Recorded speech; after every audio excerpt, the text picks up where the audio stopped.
প্রথমেই ইনস্ট্রাকশনটা দেখবে, এখানে বলছে let's decorate our reading rooms. আমাদের রিডিং রুমটাকে ডেকোরেট করতে বলছে। তো এখানে আমরা দেখতে পাচ্ছি যে work in group. In following picture there are many items. আমরা দেখতে পাচ্ছি যে পিকচারের মধ্যে অনেকগুলো আইটেম রয়েছে। Choose the item you want to decorate your reading room with.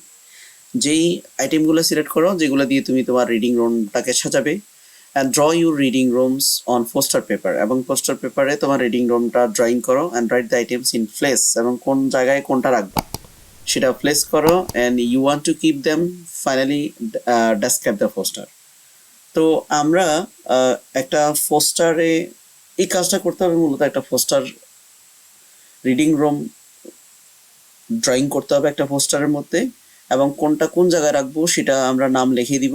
Finally ওই রিডিং রুমটাকে আমাদেরকে ডেসক্রাইব করতে হবে। ওই ডেসক্রাইবের মধ্যে আমাদের কি থাকবে, কমপক্ষে 10টা প্রিপোজিশন থাকবে এবং কনজাংশন থাকবে আমাদের ডেসক্রিপশনের মধ্যে। তো ডেসক্রিপশনটা যেমন হবে, যেমন বিশেষ করে এখানে বলছে hello friends, I am Tania and this is my dream reading room. আমি তানিয়া, এটা হচ্ছে আমার স্বপ্নের reading room. It will be river side, এটা হবে নদীর পাশে। Since I spend most of my days in this reading room, যেহেতু আমি অধিকাংশ সময় ব্যয় করি রিডিং রুমে। I have decorated this room to my heart content. আমি আমার সন্তুষ্টি ভরে এটা কি করব, ডেকোরেট করেছি। And the bed is next to the window.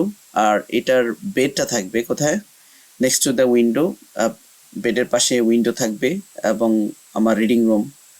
And lying on bed, আমি বেডে শুয়ে I enjoy the moonlit night, আমি জ্যোৎস্না রাতের এনজয় করব। আই অলওয়েজ কি, আমি এনজয় করবো, এটা হচ্ছে তার এক্সপেকটেশন বা তার আশা। I always keep big toys on the bed, teddy bear বা এই টাইপের কোনো টয়েস আমি কোথায় রাখবো, বেডে রাখবো। And beside the bed there is a sofa. সোফার পাশে কি রয়েছে, সোফার পাশে beside the bed there is a sofa, বেডের পাশে সোফা রয়েছে। and small reading table, small একটা ছোট পড়ার টেবিল রয়েছে। and there will be base on this table, টেবিলের পাশে বেস থাকবে। I love and sing in my free time, আমার ফ্রি টাইমে আমি গান করা পছন্দ করি। so I keep a guitar next to the table, টেবিলের পাশেই আমি গিটার রাখবো বা রাখি। this is there is a ceiling fan over my head, আমার মাথার উপর কি আছে, সিলিং ফ্যান আছে। In the middle of my reading room, আমার রিডিং রুমের মাঝে। And globe is hanged on the wall and behind the sofa, সোফার পিছনে।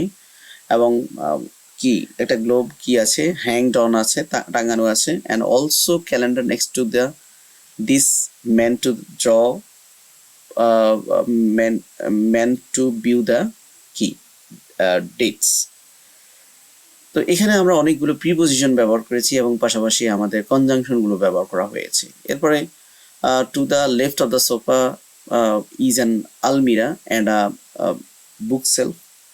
আমার কথাগুলো আমি এখানে বলতেছি যে লেফট টু দ্য সোফা, সোফার পাশে কি থাকবে, লেফট অফ সোফা, সোফার পাশে আলমিরা থাকবে, বুক সেলফ থাকবে। There is another small table in front of the my bed, আমার বেডের সামনে আবার কি থাকবে, একটা ইন ফ্রন্ট অফ একটা ছোট টেবিল থাকবে, যেটাকে আমরা টি টেবিল বলে থাকি। On this table there is a jug and glass, যেখানে জগ গ্লাস থাকবে। Reading table is next to the window in my reading room, আমার রিডিং রুমে এরপরেই থাকবে উইন্ডো, মানে উইন্ডোর পাশে আমার রিডিং টেবিল থাকবে। This is my favourite part of reading room, এটা হচ্ছে আমার রিডিং রুমের অন্যতম একটা অংশ।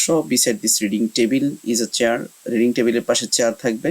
এ globe, clock and some books are on either side of the table, টেবিলের কোনো পাশে আলমিরাতে ক্লক থাকবে, গ্লোব থাকবে অ্যান্ড আদার বুকস থাকবে।